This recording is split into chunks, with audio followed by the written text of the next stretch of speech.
Karma to Christ ministries आपका स्वागत करती है। आइए हम परमेश्वर के वचन पर चर्चा करें। आज का वार्तालाप का शीर्षक है, जो कुछ भी करना पड़े वो करो। आज के बाइबल छंद है इब्रानियों अध्याय 12 छंद 1 और 2। इस कारण जबकि गवाहों का ऐसा बड़ा बादल हमको घेरे हुए है, तो आओ हर एक रोकने वाली वस्तु और उलझाने वाले पाप को दूर करके वो दौड़ जिसमें हमें दौड़ना है, धीरज से दौड़ें और विश्वास के कर्ता और सिद्ध करने वाले यीशु की ओर ताकते रहें, जिसने उस आनंद के लिए जो उसके आगे धरा था, लज्जा की कुछ चिंता न करके क्रूस का दुख सहा और सिंहासन पर परमेश्वर के दाहिने जा बैठा। तथा नहेमाया अध्याय 4 पद 21।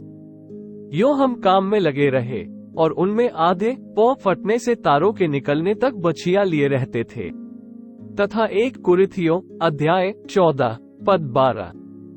इसलिए तुम भी जब आत्मिक वरदानों की धुन में हो, तो ऐसा प्रयत्न करो कि तुम्हारे वरदानों की उन्नति से कलीसिया की उन्नति हो। अपने लक्ष्यों तक पहुंचने के लिए आप क्या त्याग करने को तैयार हैं? जोखिम उठाए बिना, कड़ी मेहनत, बलिदान और विशिष्ट दीर्घकालिक और अल्पकालिक लक्ष्यों पर ध्यान केंद्रित किए बिना किसी ने भी जीवन में सफलता हासिल नहीं की। जो लोग त्याग या संघर्ष के बिना सफल हो गए हैं, वे अंततः सब कुछ खो देते हैं, क्योंकि उन्होंने जो हासिल किया है उसकी वे वास्तव में सराहना नहीं करते हैं।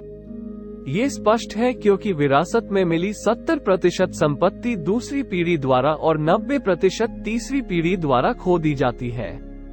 अनुशासन और प्रतिबद्धता की आवश्यकता वाले लक्ष्य निर्धारित न करने से कोई व्यक्ति कभी भी उन क्षेत्रों में सुधार नहीं कर पाएगा जिनमें सुधार की आवश्यकता है, और जो अच्छी आदतें उसने सीखी है उन्हें बनाए रखना चाहिए। यदि पेशेवर एथलीट सफल होना चाहते हैं तो उन्हें अपनी प्राथमिकताएं निर्धारित करनी होंगी। उनके जीवन की दिनचर्या 90% प्रशिक्षण और 10% प्रदर्शन है।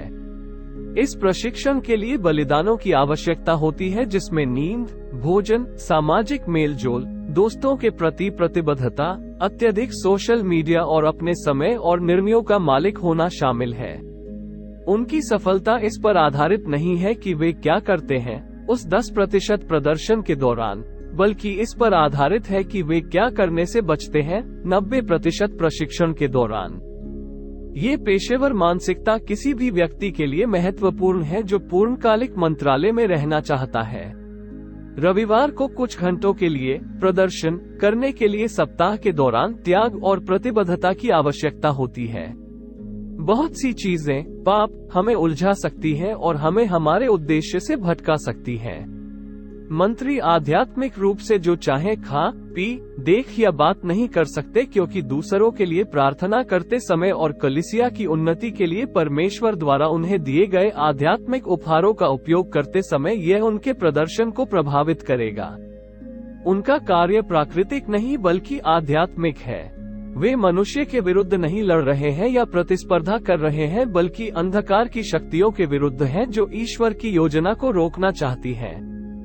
यीशु को ये बिल्कुल स्पष्ट था कि उसका लक्ष्य क्या था और परमेश्वर ने उसे क्यों भेजा। वो क्रूस पर मरने और मानवता को बचाने के लिए आए थे।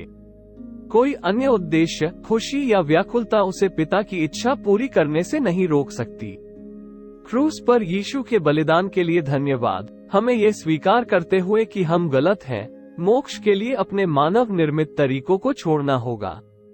यह शायद कई लोगों के लिए उठाया गया सबसे चुनौतीपूर्ण कदम है। मसीह का अनुसरण करने से आपको वो कीमत चुकानी पड़ेगी जिसके लायक वह है। आइए प्रार्थना करते हैं। स्वर्गीय पिता, आप संतों के राजा, सेलम के राजा, धार्मिकता के राजा और बेदाग राजा हैं। क्रूस पर यीशु के बलिदान के लिए धन्यवाद।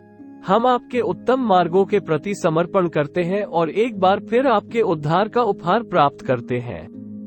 हमें उन सभी चीजों से बचने और अस्वीकार करने में मदद करें जो हमें उलझा सकती हैं और आप में हमारे लक्ष्यों तक पहुंचने से रोक सकती हैं। हम ये चुनने के लिए बुद्धि मांगते हैं कि हमारे लिए क्या अच्छा है। हम आज तय करते हैं कि हमारे सामने रखी दौड़ को धैर्य के साथ दौड़ें और अपनी नजरें अंतिम रेखा पर रखें। जो आपके साथ अनंत काल तक है। हमें अपने चर्च की उन्नति के लिए कड़ी मेहनत करने और आध्यात्मिक उपहारों की इच्छा जारी रखने का मन दीजिए। हम अपने दोस्तों या दुनिया द्वारा हमें दी जाने वाली किसी भी चीज से पहले आपको चुनने से होने वाली किसी भी शर्म की भावना को रद्द कर देते हैं। हम यीशु के शक्तिशाली नाम में मांगते हैं, आमीन।